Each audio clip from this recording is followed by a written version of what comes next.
Welcome back, my friends. I hope you guys are having a great day. Chris back again.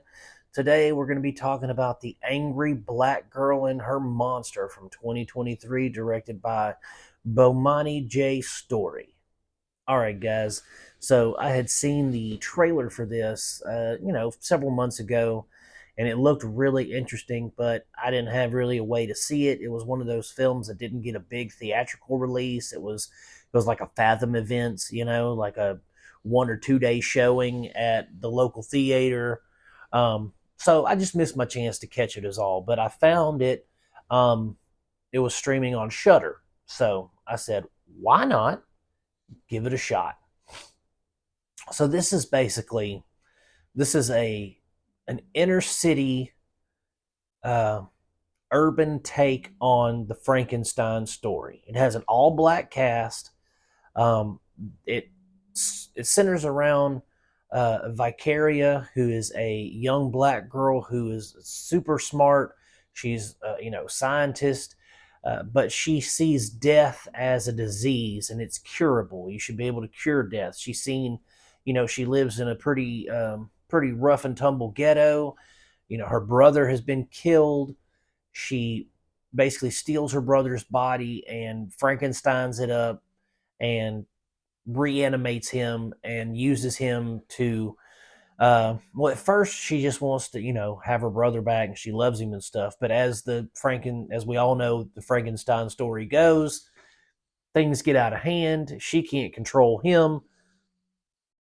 He goes on a big like murder spree. Basically, when people are acting up, he just goes out there and mutilates and kills and stuff.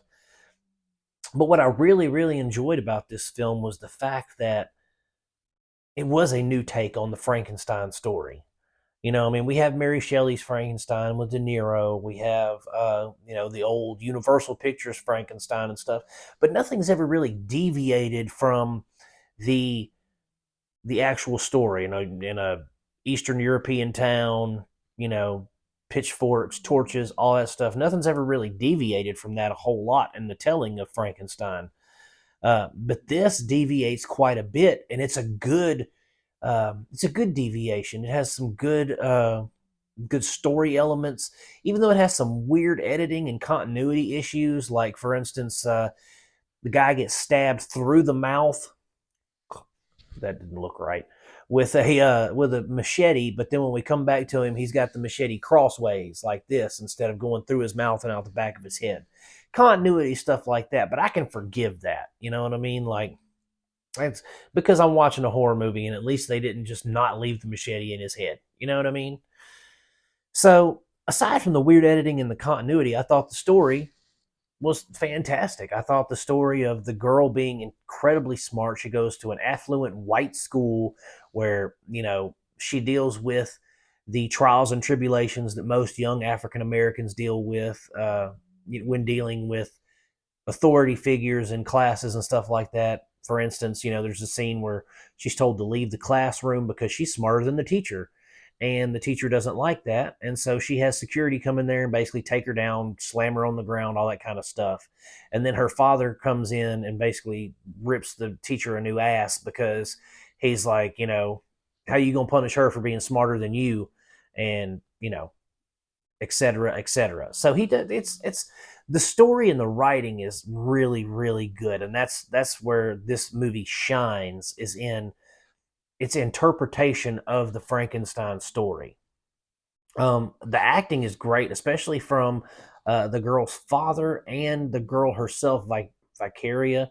She is a phenomenal actress. I look forward to seeing more of her career. Uh, down the road and other stuff that she's made, because she really delivered in this. Also, the supporting cast was really good. The other members of her community, the drug dealers, the gangsters, all that kind of stuff, they were all convincing and believable.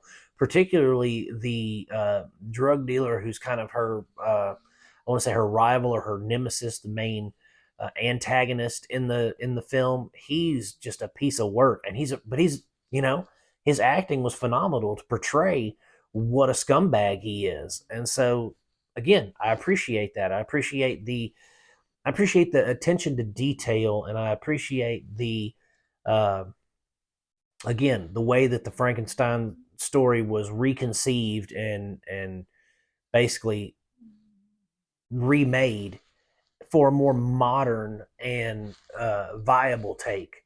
You know, because let's face it, we don't live in Eastern Europe, and some of those ideas and things like that are pretty outdated. So to see a new rendition or a new remake of that story, especially with I say a diverse all black cast, but an all black cast, um, it was just really good, guys. I gave it 3.5 out of 5 stars. It's definitely worth your time. It's streaming over on Shudder or AMC Plus with Shudder if you have it. Um, if you guys want to check it out, that's where it's at. If you guys want to, if you like what you see, like and subscribe, ring the bell, go over to Facebook, join the Cinema Dolce Facebook group. Check me out on TikTok if you want to. TikTokers, check me out on YouTube if you want to. Um, but as always, guys, I'm gonna keep making them as long as you keep watching them. I love you guys and have a great rest of your day. Peace out.